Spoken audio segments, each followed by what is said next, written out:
ఆత్మస్వరూపులందరికీ నమస్కారం. జీవితంలో ధ్యానం అనే కాదు, ఏదైనా సరే పట్టుదల లేకుండా పొందలేము. సాధన చేసేవాళ్ళు డౌట్లు ఎలా అడుగుతున్నారు అంటే, నామజపం కంటిన్యూగా చేయమంటే కంటిన్యూగా ఎలా చేయాలి అని అడుగుతున్నారు. అలాగే పట్టుదలగా ఉండాలి అని అంటే పట్టుదలగా ఉండటం ఎలా అని అడుగుతున్నారు. ఈ రకమైన ప్రశ్నలు తరచుగా వస్తున్నాయి. మీకు చిన్న ఉదాహరణ చెప్తాను. ఉదయం లేచిన దగ్గర నుండి రాత్రి వరకు మీరు చేస్తున్న పనులన్నింటినీ, మీ జీవితాన్ని ఒకసారి గమనిస్తే పట్టుదలగా ఎలా ఉండాలి అనేది అర్థమవుతుంది.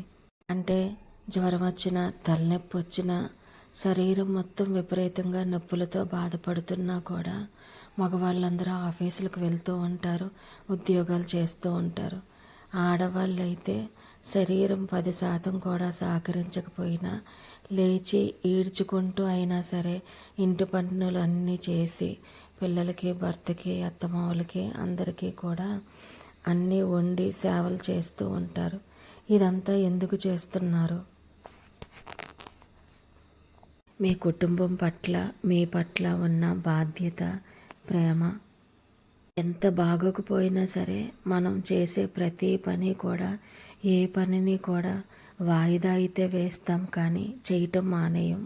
అంటే మన జీవితం పట్ల బాధ్యత, ప్రేమ, విపరీతమైన ఇష్టము ఉండడం వల్ల మనం చాలా పనులు చేస్తాము. శరీరం సహకరించినా సహకరించకపోయినా, ఆరోగ్యంగా ఉన్నా లేకపోయినా కూడా ఏ పనిని కూడా విడిచిపెట్టకుండా చేస్తాము.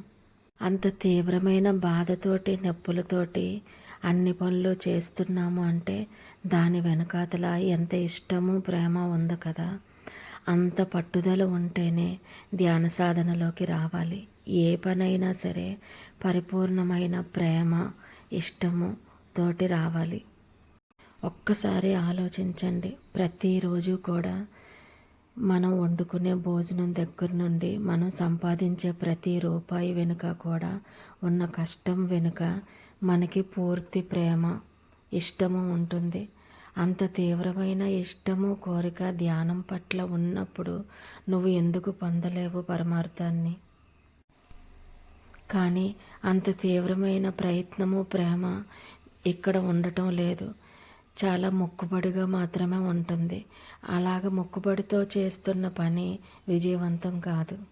నీ కుటుంబం పట్ల, నీ పట్ల, నీ శరీరం పట్ల, నీ అలవాట్ల మీద, నీకు ఇష్టమైన పనులు చేయటం మీద ఎంతైతే శ్రద్ధ ఉందో అదే శ్రద్ధ నువ్వు ధ్యానం మీద పెట్టినప్పుడు ఖచ్చితంగా నీకు రిజల్ట్ బాగుంటుంది.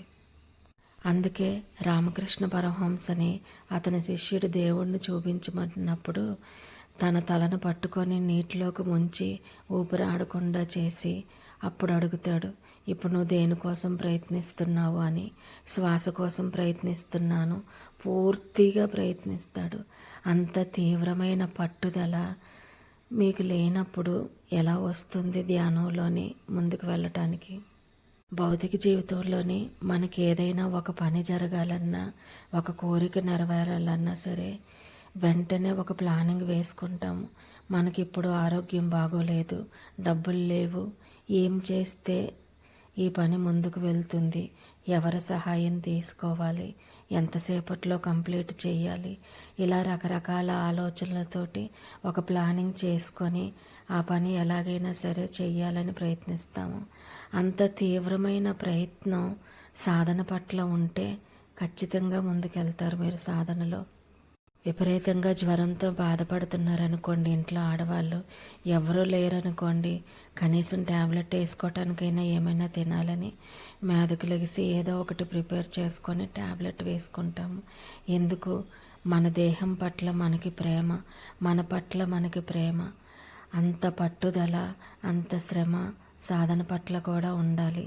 ఉదయం నుండి రాత్రి వరకు కూడా మనం చేసే ప్రతి పనికి కూడా, ఏ పని చేయాలన్నా కూడా ఆ పని వెనకాతల ఎలాంటి ఆటంకం ఉంది, ఏం చేస్తే ఆటంకం తొలగిపోతుంది, ఏ రూట్లో వెళ్తే మనం గమ్యం చేరుకోగలుగుతాం, ప్రతి విషయం పట్ల కూడా ఒక క్లారిటీ ఉంటుంది.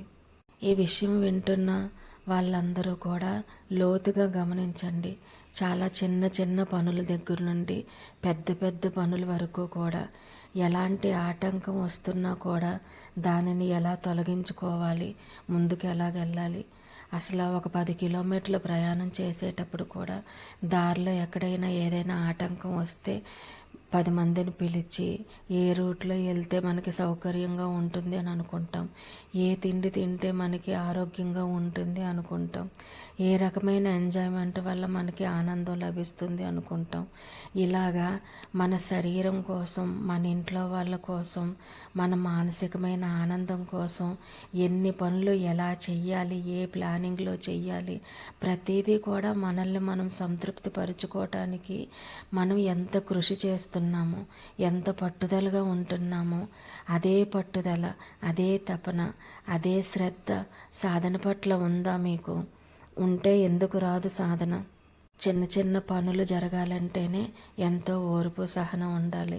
రేషన్ దగ్గర, షాపింగుల్లోని, సినిమా హాల్స్లోని, అన్నిటిలోని మీరు కంగారు పడితే పనులు జరుగుతున్నాయా?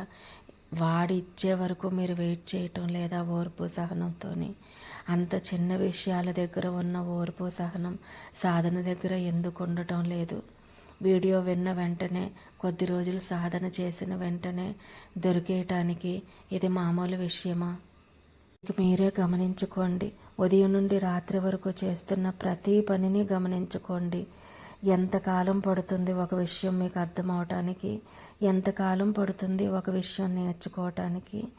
ఎంతకాలం పడుతుంది వాటి యొక్క ఫలితం రావటానికి మీకు భౌతికమైన విషయాలలో? అలాగే సాధన విషయంలో కూడా ఓర్పు సహనం వహించాలి. మనం ఇల్లు శుభ్రం చెయ్యాలి అని అంటే ఇంట్లో చిరాకుగా ఉన్న వస్తువులన్నీ ముందు ఒక పక్క నీట్గా సర్దుకోవాలి. ఫ్యాన్లు, ఏసీలో ఆఫ్ చేయాలి, దుమ్ము ఎగిరిపోకుండా. అప్పుడు జాగ్రత్తగా ఒకవైపు నుండి మొదలుపెట్టి ఇంకొక వైపు వరకు, చివరి వరకు నీట్గా తుడుచుకోవాలి. ఆ తర్వాత తడిబట్ట పెట్టుకోవాలి.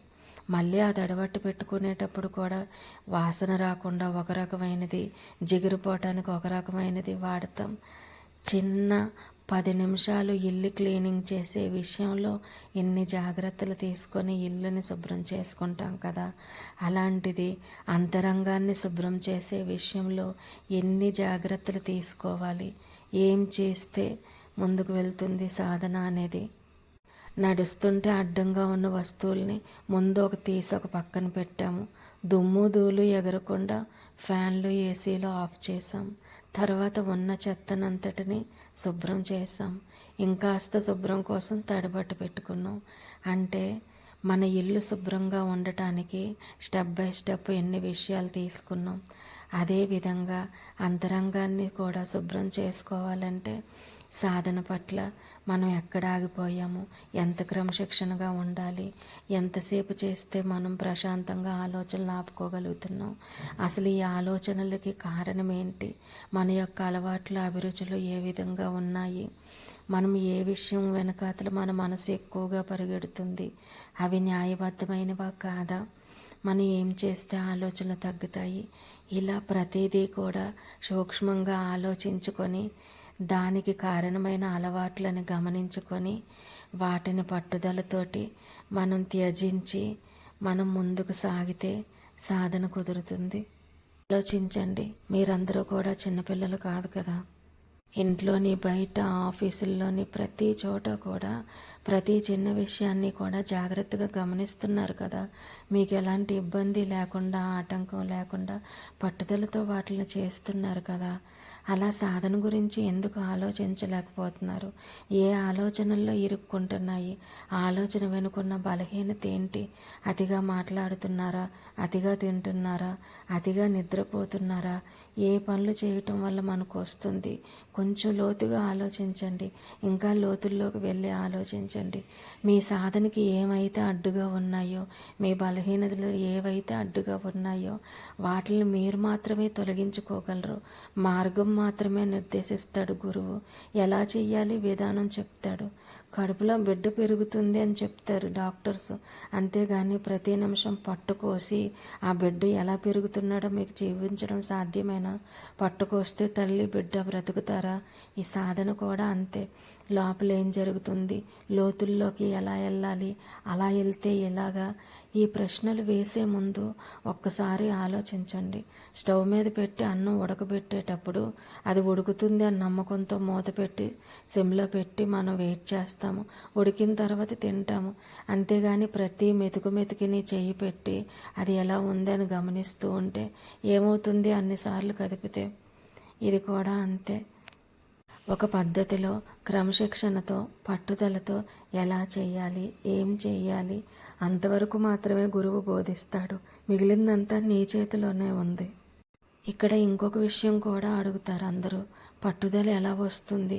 మాకు వీటి మీద పట్టుదల ఉంది కానీ దేవుడి పట్ల పట్టుదల రావట్లేదు, కంటిన్యూగా నామం చేయాలనిపించట్లేదు, భౌతికమైన అన్ని వాసనలు కూడా మాకు ఇష్టంగా అనిపిస్తుంది కానీ భగవంతుడు అంటే మాత్రం ఇష్టము ప్రేమ కలగటం లేదు, ఏం చేయాలి? మళ్ళీ నెక్స్ట్ వచ్చే క్వశ్చన్ ఇదే. నాకు తెలుసు ఇక్కడే మీరందరూ సూక్ష్మంగా ఒక విషయాన్ని గమనించటం లేదు. అదేంటంటే ఉదయం నుండి సాయంత్రం వరకు కష్టపడి ఇంటి పని చేస్తేనే ఇంట్లో వాళ్ళు నీ కష్టాన్ని గుర్తించాలని, నీ పట్ల ప్రేమతో ఉండాలని అని అనుకుంటావు. అలాగే జీవితాంతం కష్టపడి మేము కనీ పెంచాము పిల్లల్ని, మా పట్ల ప్రేమ చూపించట్లేదని బాధపడతారు. అలా ప్రతి బంధము పట్ల కూడా మీరు చేసే చాలా చిన్న కష్టానికి కూడా మీరు ప్రతిఫలాన్ని ఆశించి అది న్యాయబద్ధంగా మీకు లభించటం లేదని బాధపడుతున్నారు కదా. ఇంత చిన్న చిన్న విషయాలు మీరు కొన్ని గంటలు కష్టపడిన దానికే మీరంత బాధపడుతున్నారు కదా. మనం అడుగు తీసి అడుగు వేయాలంటే, ఈ శరీరం కదలాలంటే, సమస్తము ఈ సృష్టిలో ఉన్న ప్రతీది కూడా దేనిని కూడా మనం సృష్టించలేదు. ఆఖరికి జ్ఞానాన్ని కూడా. ఇంత అద్భుతమైన సృష్టికి వెనుకాతల ఉన్న భగవంతుడి పట్ల మనకి ఎంత కృతజ్ఞత ఉండాలి. మనం ఎవరికైనా డబ్బులు ఇస్తే వాళ్ళు తిరిగి కృతజ్ఞత చూపించలేదా అనుకుంటాము. కుటుంబ సభ్యుల పట్ల, సమాజం పట్ల మనం చేసే ప్రతి కష్టం వెనుకాతలా కూడా మనం గుర్తింపును కోరుకుంటాము, కృతజ్ఞతను కోరుకుంటాము. అయ్యో వీళ్ళింత దయా దాక్షిణ్యం లేకుండా మన పట్ల ఎంత కఠినంగా ఉన్నారు, మనం ఎంత ప్రేమ చూపించాము, చిన్నప్పటి నుండి ఎంత సేవ చేశాము అని అనుకుంటాము. 10 రోజులు మన ఇంట్లో ఎవరైనా పెద్దవాళ్ళు వచ్చున్నా వాళ్ళు భవిష్యత్తులో మనకి కృతజ్ఞత చూపించకపోతే బాధపడతాము. జన్మలుగా భగవంతుడు మనకి చేసిన దంతా గుర్తు తెచ్చుకోండి. ప్రకృతిలో మన కోసం సృష్టించిన ప్రతిదాన్ని గుర్తు చేసుకోండి. ఇప్పుడు సమ్మర్ సీజన్ అయిన తర్వాత మామిడి పళ్ళు తిన్నాం. అసలు ఇంత అద్భుతమైన మామిడి పండు ఎక్కడి నుంచి సృష్టించబడింది? ప్రకృతిలో మనం తింటున్న ప్రతి తీపి మధురమైన పదార్థాలన్నీ ప్రతిదీ కూడా మన కాళ్ళ దగ్గరకు వచ్చి సృష్టిలో ఎన్ని మనల్ని సంతోషపడుతున్నాయి. మనం 10 నిమిషాలు సేవ చేసి కృతజ్ఞత చూపించట్లేదని బాధపడతాము కదా. మనకి నిరంతరము మన లోపల ఉండి మనకి ఎంత అద్భుతంగా మనకి భగవంతుడు అందిస్తున్న దాని పట్ల మనకి కృతజ్ఞతాభావం కలిగితే ఆ కృతజ్ఞత నుండే ప్రేమ పుడుతుంది. ఆ ప్రేమ నుండే మీకు భగవంతుని చేరుకోవాలన్న తపన కలుగుతుంది. ఆ తపనతోటి పట్టుదల కలుగుతుంది. ఆ పట్టుదలతోటి సాధన చెయ్యాలన్న ఆర్ద్రత కలుగుతుంది. అప్పుడు మీకు ఆలోచన వస్తుంది, ఏం చేస్తే నేను సాధనలో ముందుకెళ్తాను, నాకు ఏం అడ్డంగా ఉన్నాయి, ఈ చెత్తంతా నేను ఎలా క్లీన్ చేసుకోవాలి అన్న మీకు పట్టుదల దానంతట అదే వస్తుంది. ఎక్కడుంది అంత పట్టుదల? భౌతికమైన విషయాల పట్ల ఉన్న ఆర్ద్రత, తపన, పట్టుదల ఇదంతా మీకు ఎక్కడుంది? మీకు సాధన పట్ల నిజంగా అంత ఆర్ద్రత ఉంటే మీరు అసలు ఎవ్వరిని ఏమీ అడగరు. ఆ ఇష్టముతోటే మీకు ఆ ప్రేమ మిమ్మల్ని భక్త కన్నప్పలాగా, భక్త తుకారాములాగా, ఒక రామదాసులాగా భగవంతుడి వైపు నడిపిస్తుంది. కేవలం వాళ్ళందరిలాగా మనము లేము, వాళ్ళలాగా మనం భగవంతుడి పట్ల తపించట్లేదు అని అంటే మనం భగవంతుడు చేసేది గుర్తించలేకపోతున్నాము, కృతజ్ఞత చూపించలేకపోతున్నాము. గట్టి పట్టుదల మనకి లేదు అని అర్థం. నీకు పట్టుదల లేనప్పుడే ఆ విషయం పట్ల శ్రద్ధ ఉండదు. పట్టుదల ఎప్పుడైతే ఉంటుందో, ప్రేమ ఇష్టము ఎప్పుడైతే ఉంటుందో ఆటోమేటిక్గా నీకు వస్తుంది. నువ్వు పదే పదే అప్పుడు భగవంతుడిని స్మరించుకుంటావు. నువ్వు ఎక్కువసార్లు నామం చెయ్యు, ఎక్కువగా స్మరించు. భగవంతుడు అన్నీ ఇచ్చాడు అని నీకు ఇంకొక మనిషి వచ్చి మళ్ళీ గుర్తు చెయ్యాలా?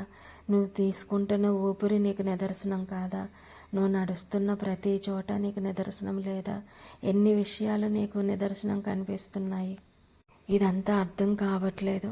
ఎందుకంటే ఒక సెల్ ఫోన్ మీద, ఒక సినిమా మీద ఉన్న ఇంట్రెస్ట్ కూడా భగవంతుడి మీద మనిషికి కలగకపోవటం దురదృష్టం. అది ఎవరికైతే కలగలేదో వాళ్ళు నిజంగా దురదృష్టవంతులు.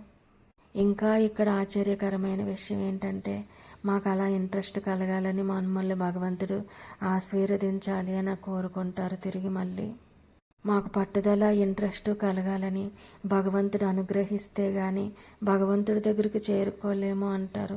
ఎంత సోద్యం అండి ఇలాంటి మాటలు మాట్లాడటం. కడుపులో విపరీతంగా ఆకలి వేస్తుందనుకోండి, వెళ్ళి మీకు మీరు ప్రిపేర్ చేసుకోవట్లేదా? భగవంతుడు ప్రత్యక్షమయ్యి అమ్మ వండుకొని తిను అని చెప్తున్నాడా? ప్రతిదీ మన కోసం మనం ఎలా చేస్తున్నాము. కానీ ఇక్కడికి వచ్చేసరికి ఎన్ని సాకులు కనిపిస్తాయి. నిన్న ఇల్లు క్లీన్ చేసుకున్నామని ఈరోజు మానేస్తున్నామా? నిన్న స్నానం చేసామని ఈరోజు మానేస్తున్నామా? ప్రతిరోజు ఎప్పటికప్పుడు వండుకొని తింటున్నాం కదా. సాధన కూడా అంతే. ఆత్మక ఆహారం లాంటిది. ఎప్పటి వరకు నీ అంతట నువ్వు నిర్విరామంగా స్మరణ చేసే స్థితికి ఎదిగే వరకు, అప్పటి వరకు ఇల్లు ఎలా శుభ్రం చేస్తున్నావో, కడుపుకు భోజనం ఎలా తింటున్నావో, దేహానికి శుభ్రం కోసం స్నానం ఎలా చేస్తున్నావో, అన్ని పనులు ఎంత ముఖ్యం అనుకొని చేస్తున్నావో, ఆఖరికి ఇంట్లో శవమున్నా, ఒక మనిషి చనిపోయినా కూడా కాస్త సమయం వాయిదా వేస్తాం. కానీ వేటికి కూడా లోటు రానివ్వము. అంత పట్టుదలగా అవన్నీ చేస్తున్నప్పుడు మన జీవనంలో అదే విధంగా అదే పట్టుదల నీకు భగవంతుడి పట్ల కలగాలి. కలిగినప్పుడు నీకు నువ్వే ఆలోచిస్తావు, నాకు ఏమి అడ్డుగా ఉంది నేను సాధన చేయటానికి, ఏం చేస్తే అడ్డు తొలుగుతుంది. పట్టుదలతో తీక్షణంగా నువ్వు ప్రయత్నిస్తావు. అకస్మాత్తుగా ఒక గొయ్యిలో పడిపోయావనుకోండి, ఆ గోతిని చుట్టూరా పరిశీలిస్తావు. ఏం చేస్తే నేను పైకి వస్తాను, అక్కడ ఏదైనా ఆసరాగా ఉందా, ఒక తాడు దొరికితే బాగున్ను, అది పట్టుకొని పైకి వద్దాము, లేదంటే అందరికీ వినిపించేలాగా గట్టిగా అరుద్దాము. ఆ గోతులో నుంచి నువ్వు పైకి రావడానికి ఎంత తీవ్రంగా ఆలోచిస్తావో వచ్చే వరకు ఆ విషయాన్ని వదిలిపెట్టవు. మరి సంసారం అనే గోతులో నుంచి బయటికి రావటానికి ఆలోచించాలి కదా, తీవ్రంగా ప్రయత్నించాలి కదా, క్రమశిక్షణతో ప్రతిరోజు చెయ్యాలి కదా. అవేమీ చెయ్యకుండా కేవలం వీడియో వినేసి మొక్కుబడుగా పైకి మాత్రమే కూర్చొని సాధన చేసేసి వేలల్లో క్వశ్చన్స్ అడుగుతూ ఉంటే ఎప్పటికి తీరుతాయి నీకు ఈ క్వశ్చన్లన్నీ డౌట్లు. మీరు ప్రశ్న అడగడం నేను తప్పు అని అనట్లేదు. లోతైన అవగాహన కోసం నేను ఈ వీడియో చేస్తున్నాను. ఇలాగ మీకు మీరు గమనించుకుంటే మీకే సూక్ష్మంగా అర్థమవుతుంది. ఒక మనిషి వచ్చి ఎంతసేపు మీకు చెప్పలేడు కదా. మిగిలిన అన్ని విషయాలని నీకు నువ్వు సమస్యను పరిష్కరించుకోగలుగుతున్నావు కదా. ఇక్కడికి వచ్చేసరికి ఎందుకు ఆగుతున్నావో ఒక్కసారి ఆలోచించుకుంటే ఇదంతా నీకు కూడా అర్థమవుతుంది. ఈ వీడియో రికార్డ్ చేసేటప్పుడు కూడా నాకు ఒక చెయ్యి మొత్తం భరించరాని నొప్పి వస్తుంది మధ్యరాత్రిలో. టాబ్లెట్ లేదు, ఇంట్లో వాళ్ళని ఇబ్బంది పెట్టడం ఎందుకని లేచి కూర్చున్నాను. 10 నిమిషాలు ఆలోచించాను. ఈ నొప్పి వెనుకాతలున్న కారణము, నేనే పని చేయటం వల్ల నొప్పి వచ్చింది, ఇదంతా ఆలోచించుకుంటే అప్పుడు నాకు ఈ విషయం అర్థమయ్యింది. అందుకే ఇప్పటి వరకు మాట్లాడిందంతా నేను మీకు చెప్పగలిగాను. మనకి నొప్పి రాగానే, బాధ కలగగానే మనం దాని నుంచి ఏ విధంగా బయటపడాలని ప్రయత్నిస్తాం కదా. అలాగే సాధన పట్ల కూడా అంతే పట్టుదల ఉన్నప్పుడు నీకు వేల జన్మలు పట్టువు, తొందరగా నువ్వు భగవంతుడిని చేరుకోగలుగుతావు. అసలు భగవంతుడు మోక్షము అన్న మాటని పక్కన పెట్టండి. ఆలోచనలు లేకుండా ప్రశాంతంగా హాయిగా ఇలా కళ్ళు మూసుకోగానే నిద్ర పట్టాలని, ఆరోగ్యంగా ఉండాలని, ఉన్నంతలో సంతృప్తిగా జీవించాలని ప్రతి మనిషి కోరుకుంటాడు కదా. ఎక్కువ మంది మోక్షం కోసం కాకుండా ప్రశాంతత కోసమే ధ్యానం చేస్తూ ఉంటారు. మీరు ప్రతి విషయాన్ని సూక్ష్మంగా గమనిస్తుంటే మనకి వచ్చే నొప్పి, మనకి వచ్చే బాధ, మనకు కలిగే ఆనందం, ప్రతి దాని వెనుక కూడా సూక్ష్మమైన గమనికతో గమనిస్తే మీకు ఖచ్చితంగా అందులో ఉన్న జ్ఞానం అర్థమవుతుంది. నాకు ఈ చెయ్యి నొప్పి రాగానే నిద్ర పట్టలేదు, లేచి కూర్చొని రకరకాలుగా ఆలోచించాను. టాబ్లెట్ వేసుకోవాలా, నొప్పి గురించి ఏం చెయ్యాలి అనేసి, ఇలాగే సాధన గురించి కూడా ఆలోచించాలి కదా అనిపించింది. అందుకే మీ అందరితో పంచుకున్నాను. జాగ్రత్తగా ఆలోచించండి, మీకే అర్థమవుతుంది మీరెక్కడ ఆగిపోయారు, పట్టుదలగా ఎందుకు ముందుకు వెళ్ళలేకపోతున్నారు అన్నది. ప్రతిరోజు అన్ని పనులు ఎలా చేస్తున్నామో అంతే పట్టుదల సాధనలో లేకపోతే ఎప్పటికీ కూడా మనం ముందుకు వెళ్ళలేము. ఎవరిని వాళ్ళే ఉద్ధరించుకోగలరు. దీని అర్థమే పట్టుదల లేనిది పరమార్థం పొందలేము అని. అరుణాచల శివ, అరుణాచల శివ, అరుణాచల శివ.